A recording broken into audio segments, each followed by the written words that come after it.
Hey there friends, how's it going? This is David Potts with Song Notes, and I have a lesson here for Under the Bridge by the Red Hot Chili Peppers. So a few years ago, I posted this playthrough I did. It's a simplified acoustic version of this song, but a lot of you have written in asking for a lesson. So that's what this video is going to give you. Now, a quick recap is I'm simplifying things, right? John Frusciante is kind of using difficult chords out of the gate, the way he plays this song. So instead, I'm going to move all chords down one whole step, right? Now that simplifies things. The intro chords become easier to play, the verse uses much more common chords this way, and you can also still play along with the Chili Peppers by putting a capo in the second fret if you want to. So you can watch my full playthrough as well as get the link to my song sheet. This is 3 pages, gives you everything you need to know to follow along with this lesson, learn this song. Lyrics are on page 1, got the chords, the progressions, the tabs, all the riffs and fills are on pages 2 and 3. So find all that and more at my website, playsongnotes.com, and let's dive into this lesson. It's Under the Bridge by the Red Hot Chili Peppers.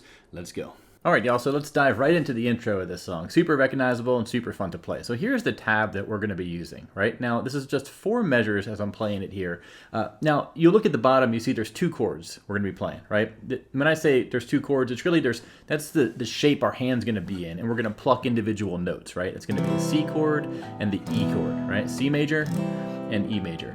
Now, when you're looking at tabs, whether it's my stuff or any other teachers, I would encourage you look at a tab like this, sort of imagine like squinching the numbers together and just see if you can recognize those common chord shapes, right? And you should see that C makes up the first 6 notes you play, the E in the second measure, right, makes up those notes. Then you go back to the C, and then you go back to the E. Now you do have these other parts of this tab, right? This walk down, right? And this other walk down, right? Then you have this little hammer-on thing with your pinky, and the slide-up thing. Those are like little flourishment or transitionary riffs, right? You can learn those, but first understand those chord shapes, the C and the E. If you can recognize the fact that your hand should be in those positions, it's gonna make all this other stuff easier to play because your hand's already set up for success, okay? So get comfortable with those chords, and let's look at this riff. So the first sequence here, the first measure, okay? We're gonna play the C chord. We're not gonna strum it though, we're just gonna pluck the strings individually. So we're gonna go 5th string to 4th string to 3rd string. Just our left hand is staying in that C shape, right? Go back to the 4th string, then we're going to jump to the 2nd string and 3rd string. Okay, so those first 6 notes. Okay, practice that. Take it really slow if you need to. It's all good at first. Just get comfortable with those notes. And when you get comfortable with them and you're ready to move on, then you can go down to this walk down, right? Now, when you do walk downs like this, I recommend just sort of taking inventory of the notes. We're gonna have 2nd fret open on the 5th string, and then 3rd fret and 2nd fret on the 6th string, okay? And if you can, just get comfortable.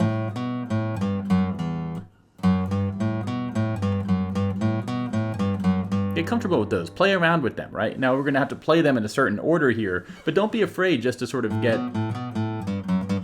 comfortable with those little toys in your sandbox there, right? So we're gonna walk it down, 2nd fret, open, 3rd fret, open, right? And we're gonna end up on that low E string to start the 2nd measure. Now we're just gonna do that same picking pattern here, where we're gonna pluck individual notes from the E major chord shape. But keep your left hand in this shape, right? 6th string, 5th string, 4th string, down to 5th string again, and then go to 3rd string, and then 4th string. Okay, so it's the same sort of relative pattern we had in the first measure. It's just everything is 1 string thicker, respectively, right? Now, the walk down there, same deal. 2nd fret, open, 3rd fret, 2nd fret. On the 4th string, and then the 5th string.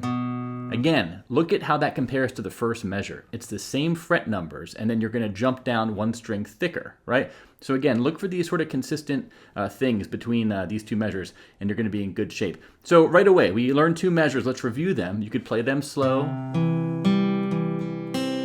right? Walk it down.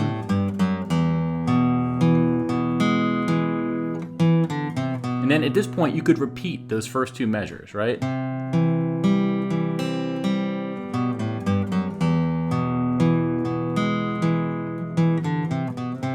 When you're learning something and getting comfortable with it, finding a little section you can just repeat over and over again is good. It's helpful to do that, right? Don't feel like you have to play these 4 measures from beginning to end and then move on to the verse, right? Like when you're practicing, you want to spend time with something you have relative control over. Go slow, make sure you're not making mistakes, and then when you're ready, let's move on to the next part. So measures 3 and 4 here. It's a little bit trickier, but it's totally manageable, right? So we're going to start off with the same thing. The one difference, though, is when we first start off, we're not going to start off on that 3rd fret note, right?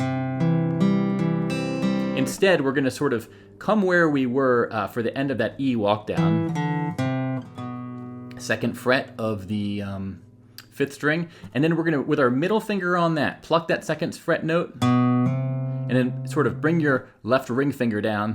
It's called a hammer on, because we're going to pluck it on the 2nd fret, but then by hammering it on firmly like that, if you can, it's going to create a 2nd tone, right? All right, that's called a hammer on. If you can't bring it down strongly and cleanly enough, you can just pluck it. Pluck it twice, okay?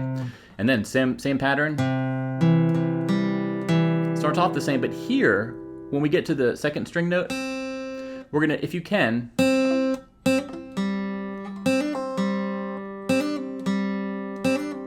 same deal, it's a hammer on with your pinky, but then we're immediately gonna pull your pinky off, and it's called a pull off, and then we get back to this 1st fret note. Okay, this is tricky to do, especially when I'm playing it just in isolation like that. Right, but that's what you're gonna wanna do. You could pluck the notes individually, but it sounds a bit more choppy, right? You want it to be a smooth. That wasn't that smooth. Let's try that again. Okay? And when you get comfortable with that, this next part looks tricky, but it's actually pretty straightforward. Where your ring and middle are for that C major anyway, 5th and 4th strings on the 2nd and 3rd frets, we're just gonna slide that up to the 5th and 4th frets. Okay? Then pluck those 2 strings again, and then open low E string to start that final measure. Okay, and then we're gonna move on to the thing. So let me play this intro for you, beginning to end. Just do these 4 measures once.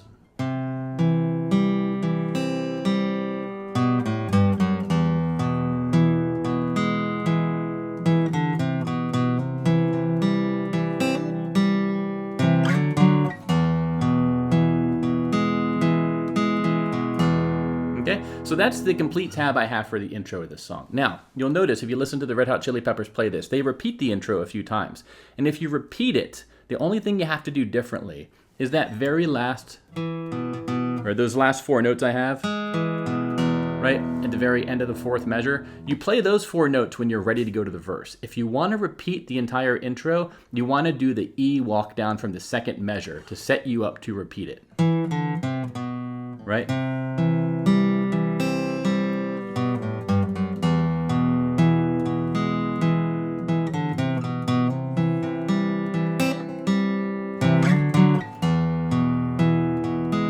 So if I was going to repeat it, and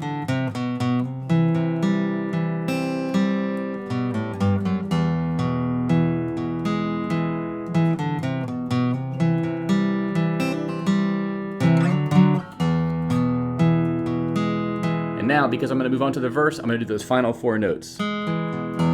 Okay, so that's how you do the intro. Really fun thing to practice, and it uses those 2 common chord shapes, which makes it fun to do. So let's move on to the verse. Okay, so the verse of this song. This is where we're going to bring in some strumming and a few tricky chords as well, but nothing too crazy just yet. So let's look at, really quick, the chord shapes we're going to need. I have them written out. They're in my sheet music. If you need the tab, it's there. We have our D, we have our A, we have our B minor, we have our F sharp minor. Now for our G, I like to use the sort of barred version of G. It's the same shape as an F bar chord, right? It's just moved up 2 frets. Technically, you could play a regular open G if you wanted to. And then at the end of this, we're going to need a D major 7, which is basically our D major, but the 2nd string, we're just going to do 2nd fret also. Okay, so those are the chords we need. I have separate videos on B minor and F sharp minor. If you need to learn those, you can search my channel. But let's look at how these chords are sort of distributed over the verse here, right? So we're going to look at this progression, and we're also going to look at this strumming. Now at first, I like to start big picture, and I recommend you do the same when you're learning anything. Get into the weeds and the details of flourish later on. When you look at this verse, I have circled in my tab here, and this is page 2 or page 3 of my sheet music. the counts when the changes happen. So ignore the hammer-ons and the fills and all those things. Just worry about the chord changes. And all we're going to do is strum once on the counts that have the golden circle, right? So that's going to be D, N2, N3, N4, and B minor, N2, F sharp minor, N, G, and D, N2, A, and minor, and G. Okay, let me count it again, and I'm going to go through that first line, then second line. So 1, and 2, and 3, and 4, and 1, and 2, and 3, and 4, and 1, and 2, and 3, and 4, and 1, and 2, and 3, and 4, and... You get the idea? B minor, F sharp minor, G, then D, N2, A, 4, B minor, and G. Okay, now this counting is important. I have eighth note counting here. 1, and 2, and 3, and 4, and those counts are going to happen steadily, right? And we're basically always going to do our chord changes on the 1, and 2, and 3, and 4, and 1, and 2, and 3, and 4, and 1, and 2, and 3, and 4, and 1, and 2, and 3, and 4. And I really recommend keeping it really simple like that. Don't bring in strumming yet. Don't bring in the flourish yet. You really want to feel the sort of the rhythmic, aspect of those chord changes, especially because they're happening on the offbeat when you switch on the 2-end count. It's really important you sort of get that and internalize it. And then from there, later on, we can add the strumming. Now, if you wanted to add the strumming, the pattern I recommend for this entire song as a sort of starter, okay, you can deviate from this a lot, is to do this pattern where I have it written up with 16th notes, right? And what that means is we're chopping a measure. A measure has 4 counts. We're chopping it into 16 pieces, right? And we would count that like 1E and a 2E and a 3E and a 4E and a 1E and a 2E and a 3E and a 4E and a... You don't need to necessarily say that out loud, but the idea is that we can do this pattern, which is a down, up, down, down, up, down, down, down, up, down, up, down, down, up, down, down, down, up, 1 and 2 and 3 and 4 and a 1 and 2 and da. And you'll notice that some of those strums are sort of accented more than others, right? It's that 1 count, and then it's the and count that's between the 2 and the 3. And you'll recall that's where those chord changes are happening, right? So the idea is we're going to do a strong, forceful strum whenever we're changing chords. That makes sure that the new chord sort of comes onto the stage and has the spotlights on it and everything. And those other strums, we can add those later. So let me go through this tab now, okay? I'm going to do the strum I just showed you. I'm not going to do the fills yet, no hammer-ons, none of that stuff yet. But notice how I'm going to use the strumming pattern, and you're going to get those chord changes happening with the accented strums, okay? So 1 and 2 and 3 and go and...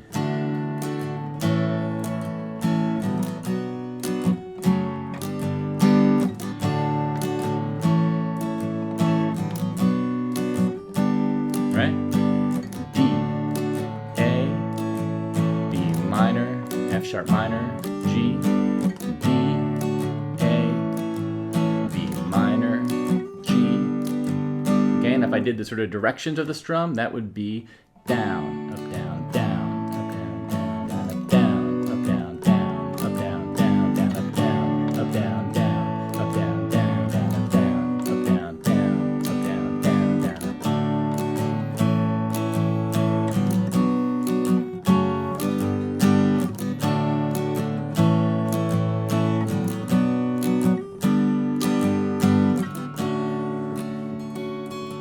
Now I'm on the D major 7 here. The way this works in the song is you're going to play through those 8 measures the 4 measures I showed you twice, okay? And after you do it twice, then you go to the D major 7 and just chill on it for 2 measures, and then you get ready for the next verse. So that's basically the strumming pattern I would recommend, and I showed you the chords and how we're going to move through them with timing. Now there's some fills we can do here that are optional, right? And I would recommend you have everything else under control so far. This D, okay, that...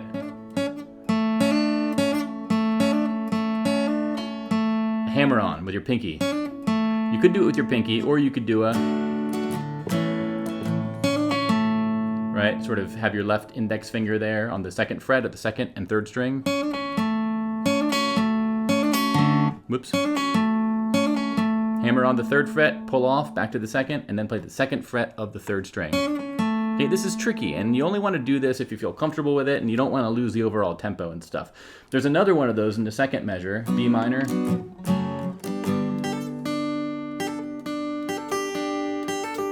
From 3rd fret, you're barring the 3rd fret with your index finger. So you basically keep your index finger barred and then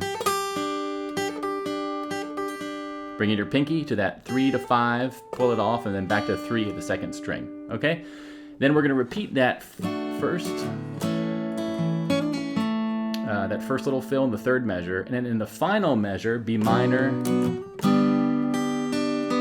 nice little distinctive, whoops, plucking of the 1st, 2nd, 3rd string. Those are already notes that are in the G major chord anyway, and that's why I like doing this bar chord, because those 3 notes are there. So here's what those first 4 measures sound like with the fills.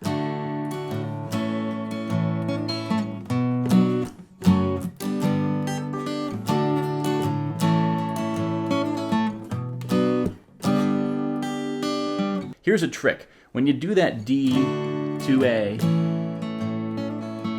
to go from this to a B minor is super tricky to do quickly. So what I like to do for that B minor, because we're in a hard, tough spot. When we get out of that hammer on, we don't have a lot of time. So here's what you can do.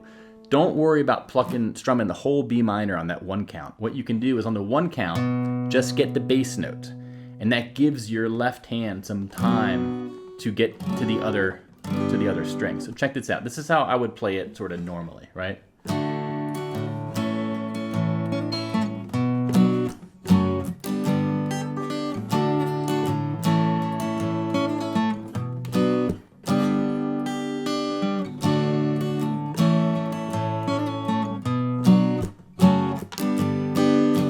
Skipped it there, that's okay.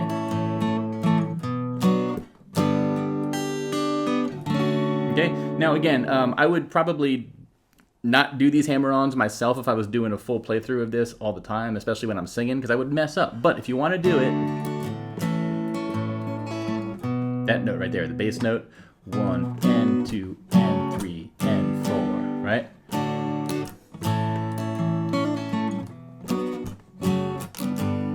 One more time, D, A, bass, strum, strum, strum, right? Okay, I hope that makes sense. You don't have to necessarily strum the full chord on the 1st count. You can just get the bass note, and it gives your other fingers that time to get into shape for the next notes. Okay, so that's my recommendation for the verse of this song.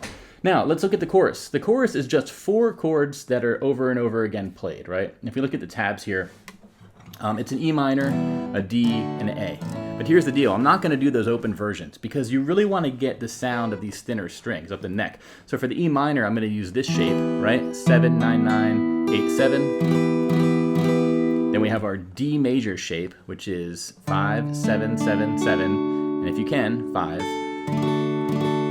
Now those first 2 chords, I have the thinnest notes in parentheses. Lots of you ask what parentheses mean.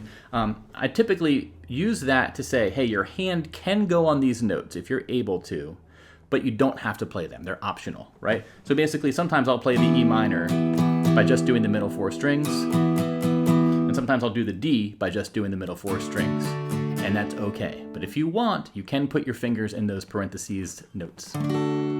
Right? Okay. And then the A is just this is called an E-shaped bar chord because it's using this E major shape, this open E major shape, and we're sliding it up so that we're barring the 5th fret. 5, 7, 7, 6, 5, 5. Okay, so we have our E minor to D to A, and then back to E minor. Okay, well, back to E minor. Let's look at the tab here. So this chorus, I don't ever want to feel like I did that day. Take me to the place I love, or whatever. Take me all the way. Same idea here with the counting. 1 and 2 and 3 and 4 and 1 and 2 and 3 and 4 and 1 and 2 and 3 and 4 and 1 and 2 and 3 and 4. I don't ever want to feel like I did that day. Da da da da da. I messed up. Okay, so that's the timing. Get comfortable with those chord shapes, the order you play them, and then that basic timing where those changes happen. Then you can bring in that strum. Remember that strum? Down, up, down, down, up, down, down, down, up, down. up, down, down, up, down, down, down, up.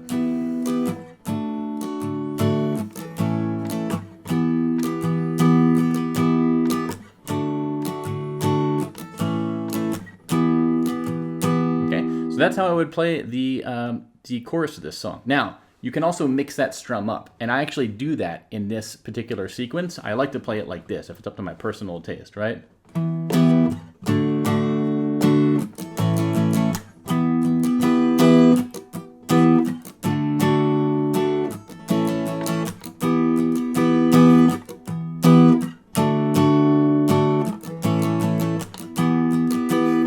And the way I like to, if I was to communicate that strum to you, I would sort of listen to the recording a lot. And I'd also try to like pay attention to when the lyrics are happening, right? I don't ever wanna feel like I did that day. Just take me to the place I love. It's really that. The part I always think about with this section is the A. You really want to get that down, up, right? I don't ever want to feel down, up, down, up, down, down, down, down, down, down, down, up, down, up, down, down, down. I think that's a very distinctive part of what you hear John Frusciante play. So I want to call that out. That's how you play the chorus. And then the last part of this song is going to be this refrain and ending. A little bit tricky chords here, right? We're going to need a G, and I'm playing it up here, okay? 10, 12, 12, 12, and then we're going to go to a G minor, which is 10, 12, 12, 11. Now you've played both these shapes already in this song, right? Our D, remember our D right here, 5, 7, 7, 7? This is the same shape, just moved up to 10, 12, 12, 12. And remember this E minor, 7, 9, 9, 8? Same thing, just up on the 10th fret, that's a G minor. So the shapes, we're using shapes we've already used, right? Our G minor, and our F, which is the same shape. This is an A-shaped bar chord, 8, 10, 10, 10. Now here's a new one, this E flat major 7th. So E flat itself would be 6, 8, 8, 8. But what we want to do is add a major 7th tone in there. And the way to do that is to basically do 6, 8, 7, 8.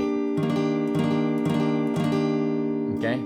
This is a tricky one to learn at first. You basically, it's similar in the sense of this finger and this finger are in the same spot they would be for this G, for this G minor, for this F, and for this E flat. But because we want to get this tone in there, sort of gonna not be barring with our ring finger here, okay? So that's our E flat major 7th, and then we're also gonna need a D7, right? 5, 7, 5, 7, 5. Okay, so those are the chord shapes we're gonna need. If you are doing capo in the 2nd fret, so you can play along with the Chili Peppers, this G up here is really tricky because then you're up here, and it's hard to, I find it hard just to do that sort of thing. So you can just use a regular G bar chord here, and a G minor. Okay? Have this tabbed out for you in my sheet music as well. So now let's look at the counting and learn how to use these chords. Fortunately, it's the same counting as we looked at before, right? This G, G minor, F, E flat major 7, right? 1 and 2 and 3 and 4 and 1 and 2 and 3 and 4 and G, G minor, to F, E flat major 7, right? 1 and 2 and 3 and 4 and 1 and 2 and 3 and 4 and that's all you're gonna need. You could use that same strumming I showed you. Down, up, down, down, up, down, down, down, up, down, up, down, down, up, down, down, down, up. Okay?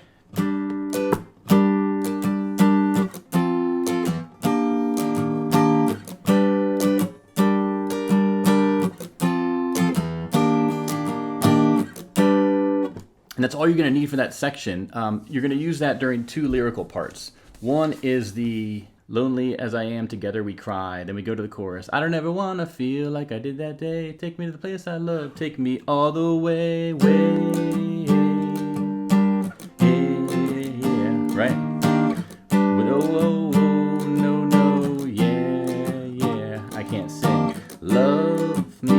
I say, yeah. Okay, now there's one part here that's a little bit different. We're going to go on the E major 7 for 2 measures, to the D7, to the F. And it's in my sheet music, and then it turns it around and it sets you up for the rest of the song, which is the under the bridge downtown is where I drew some blood. I'm having a real hard time singing in key. I could not get enough. Under the bridge downtown, I forgot my love. Under the bridge downtown, I gave my life away. Right? And it just repeats that for the entire time. It is tricky when you're a solo acoustic to, I mean, you got to sing. Hopefully you have that choir that they have in this song, or the background vocals, whatever. But that's how you're going to play the refrain and the ending to this song. So you put those all together and you have the entire thing. So again, you can get this sheet music on over at my website, playsongnotes.com. And I also have a playthrough of me doing all this stuff and playing through the entire song in one take. You can find that there as well. So get the sheet music there. You'll find the link. It's got the lyrics and everything on page 1, and page 2 and 3 give you those extra tabs, right? Because I don't want you just to have to memorize the stuff on page 1. Here's all the chords you'll need for each section, and then here's the tabs for each section with the strumming and everything mapped out. So listen to my full playthrough. Get the link to this sheet music. It's all at my website, playsongnotes.com. Thank you very much for watching, y'all. I hope this is helpful. Fun song, a little bit challenging in the latter parts, but it's a super rewarding one if you can get it. So thanks a lot for watching, and I'll see you in the next one. Take care, and bye-bye.